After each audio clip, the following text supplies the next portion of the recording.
Bienvenidos un día más a En la mente del asesino. En el vídeo de hoy os traigo el caso de Esther López, la joven española de Transpinedo, población ubicada cerca de Valladolid, que fue encontrada sin vida en una cuneta y su caso está rodeado de muchas incógnitas. Suscríbete al canal para no perderte ninguno de mis futuros vídeos. Cada semana los jueves y sábados a las 18 en punto hora española os traeré nuevos e interesantes casos. ¡Comenzamos! Para poner en contexto sobre este caso, os repaso brevemente la vida de cada una de las personas que están presentes en esta historia tan compleja.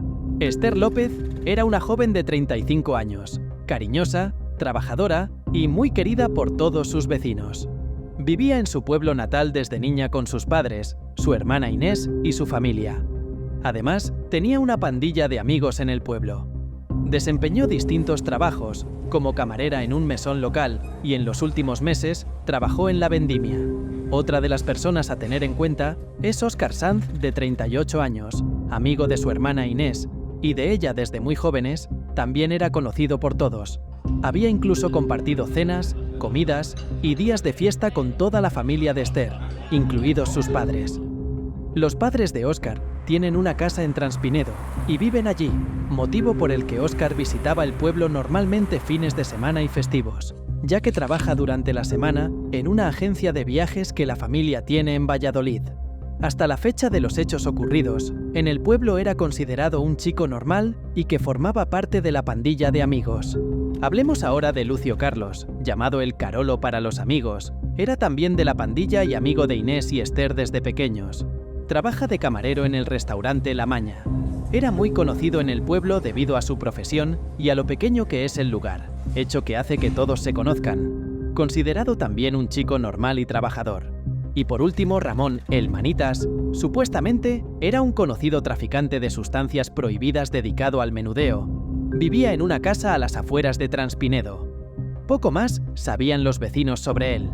Ramón era un conocido de la pandilla de amigos, aunque no iba mucho con ellos.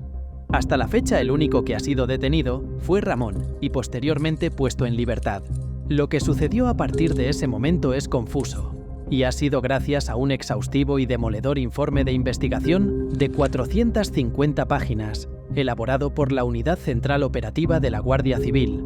Fruto de sus investigaciones y recopilación de pruebas durante año y medio, ha permitido arrojar luz sobre los hechos ocurridos aquella madrugada, gracias a los testimonios de las personas involucradas que han podido ser todos confirmados, excepto el de Óscar Sanz, el único sospechoso de la muerte de Esther López. La trágica historia de Esther López ocurre en 2022, la noche del 12 de enero, cuando un grupo de amigos del pueblo se congrega en el bar James Dean para ver un partido de fútbol entre el Madrid y el Barça. La noche avanza y Esther, Carolo y Óscar deciden ir a casa de este último. No se supo nada de Esther desde aquel día, y lógicamente su familia denunció su desaparición el 17 de enero, 4 días después por no saber nada de ella, y estaban preocupados porque su teléfono móvil estaba apagado. La familia lo primero que hizo fue preguntar a Óscar, que se hizo el desentendido, y les mintió diciendo primero que la había dejado con Carolo, después que se había ido a casa de otro conocido llamado El Flequi, luego diciendo que era normal en ella en irse de fiesta 2 o 3 días.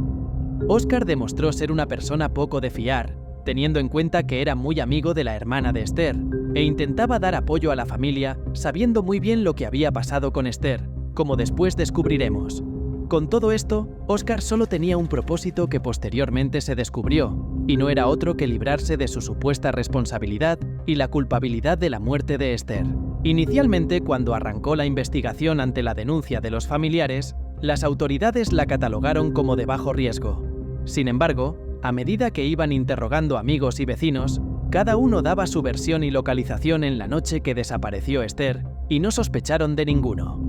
Hasta que la policía se fijó en Óscar, su cambio de versiones hizo girar el rumbo de la investigación, ya que, siempre según su relato, Esther iba a ser recogida por otra persona, en un determinado lugar de la carretera para ir a Valladolid y continuar allí la fiesta.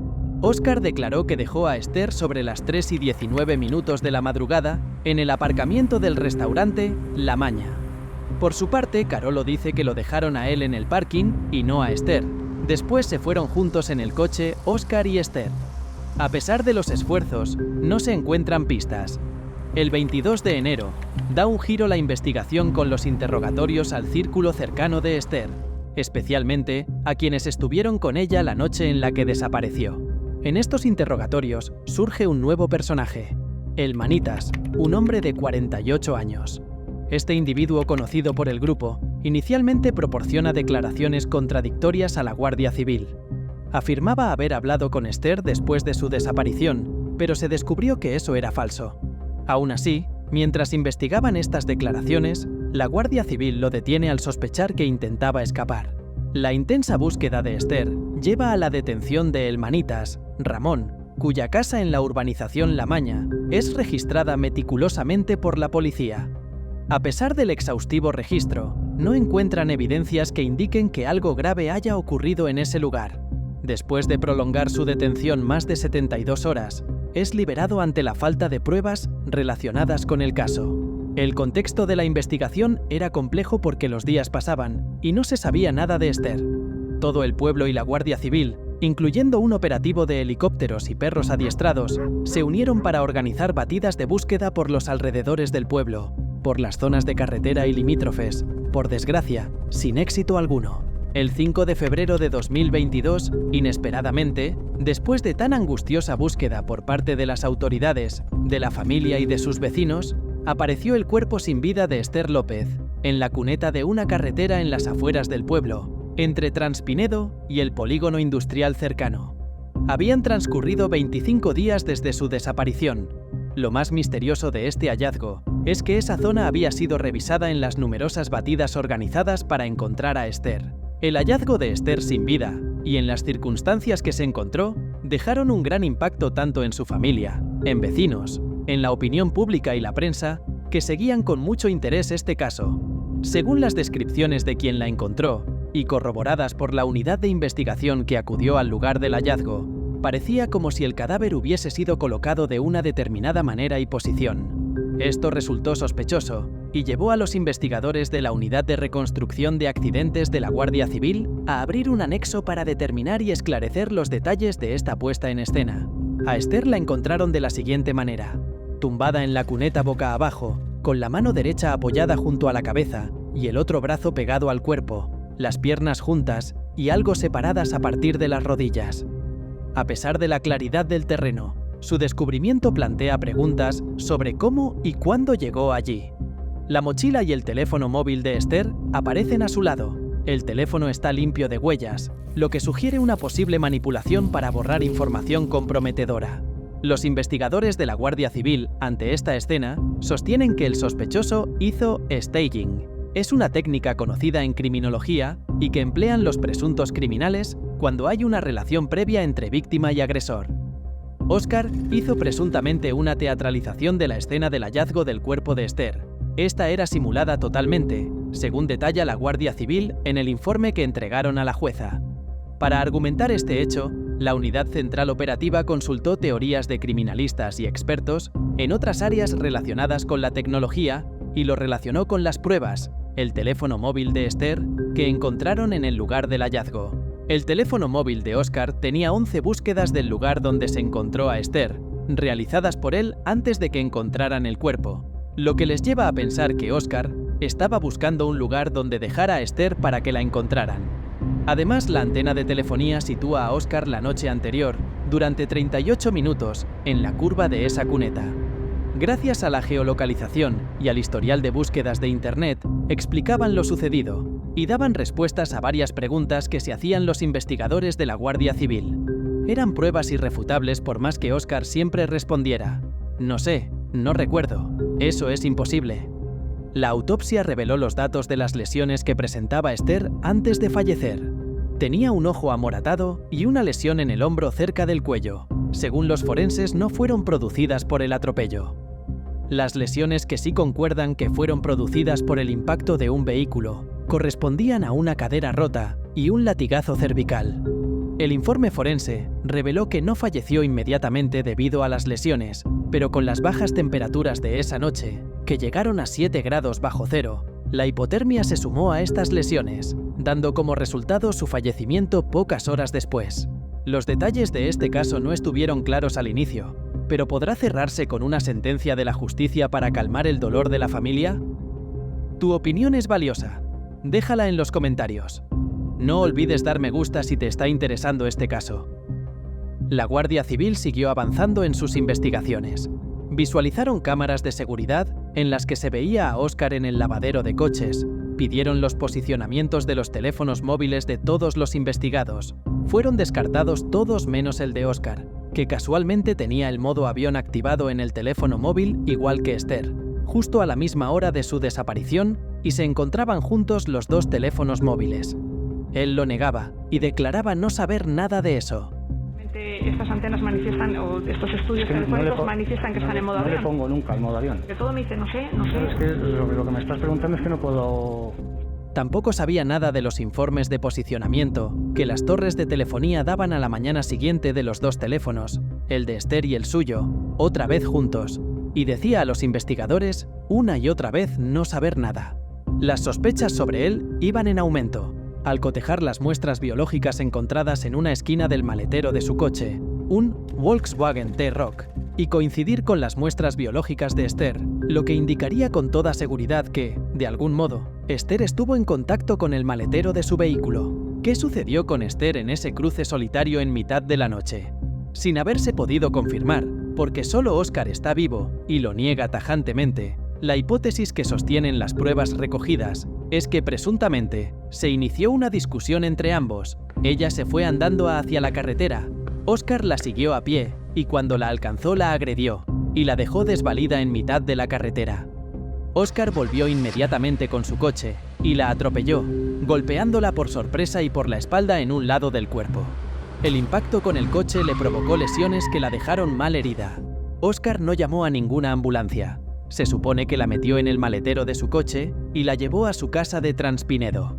De estos hechos, hay indicios en el cuerpo de Esther, que salen de las conclusiones de la autopsia y que además indicarían que de haberla asistido un médico, Esther se habría salvado. Todos estos supuestos hechos se aclararán en su día en el juicio. En el centro de las sospechas está Óscar, el amigo que la dejó aquella noche y la última persona que la vio con vida. Durante los interrogatorios de los investigadores, Óscar cambia su versión hasta en 3 ocasiones, generando dudas sobre la veracidad de sus declaraciones. La combinación de consumo de sustancias y alcohol durante esa noche complica la situación, ya que se plantearía la posibilidad de que Óscar no recuerde con claridad lo que ocurrió, cosa que ni la familia ni los investigadores creen que así sea, dada la cantidad de indicios y hechos demostrados científicamente que tiene este caso. En la investigación hay muchas partes que se han ido resolviendo una a una con pruebas de todo tipo, aunque siguen sin respuesta las contradicciones en las versiones de Óscar.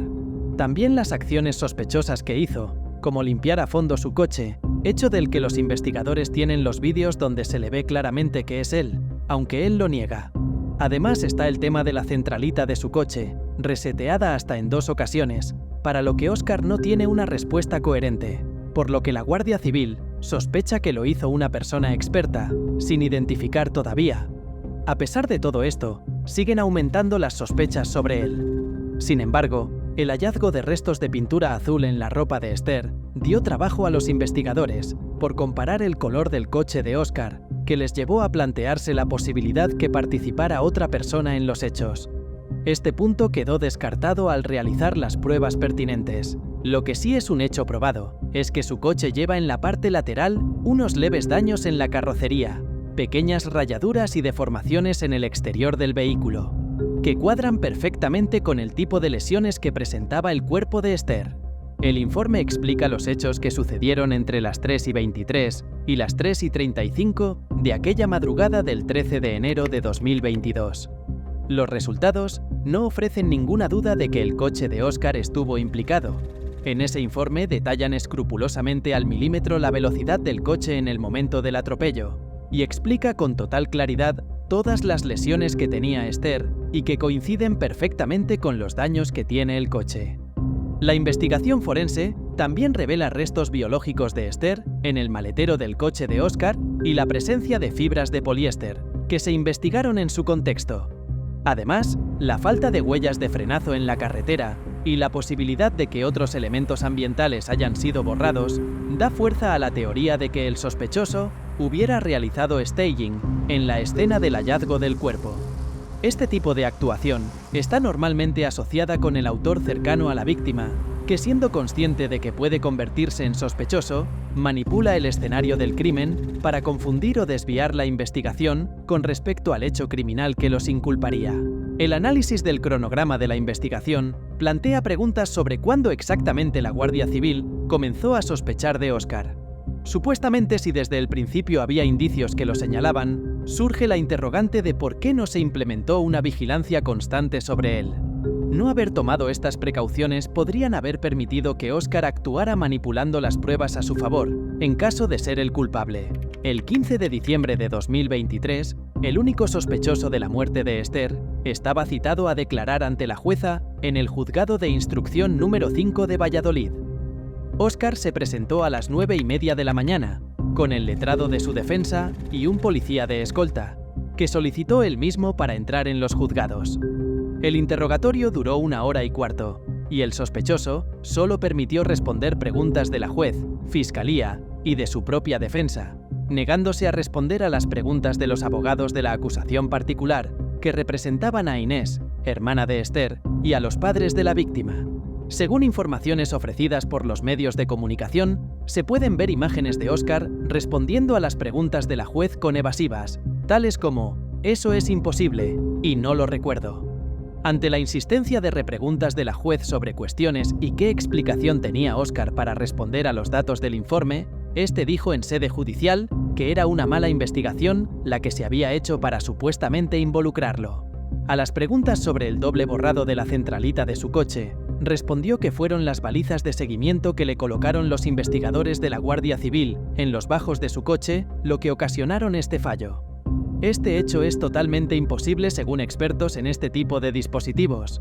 Óscar dice no saber nada de nada ante las pruebas científicas irrefutables que le presentan en el informe. En ese preciso momento, en el exterior del Juzgado de Instrucción de Valladolid, se encontraba Inés, la hermana de Esther, su familia, amigos y los vecinos del pueblo de Transpinedo, pidiendo justicia mientras esperaban la decisión del juzgado. La Fiscalía había pedido su ingreso en prisión inmediata, eludible bajo fianza de 20.000 euros. Esta petición no fue aceptada por la jueza instructora del caso, que ordenó la puesta en libertad de Óscar y la obligación de ir a firmar todos los lunes al juzgado de Valladolid, además la retirada del pasaporte y la prohibición de viajar fuera de España. La decisión de la jueza instructora se dio a conocer inmediatamente, causando una amarga sorpresa y gran decepción para todos los familiares y amigos de Esther, según manifestaron públicamente. Todos esperaban que después de tanto tiempo de investigación y con el informe tan exhaustivo entregado por la Guardia Civil, estaban esperanzados en que fuese suficiente para llevar al único sospechoso a prisión. Para desesperación de la familia y amigos, de momento no es así, y la justicia por la muerte de Esther sigue esperando. Hasta aquí el caso actualizado de Esther López. ¿Se podrán resolver todos los interrogantes detrás de tan complicado caso? ¿Óscar será inocente u ocultará algo que es relevante para descifrar lo que hay detrás de su implicación en la muerte de Esther? No olvides darle me gusta, suscribirte para no perderte ninguno de mis nuevos vídeos y comparte este contenido si realmente te ha interesado. Nos vemos en el próximo vídeo.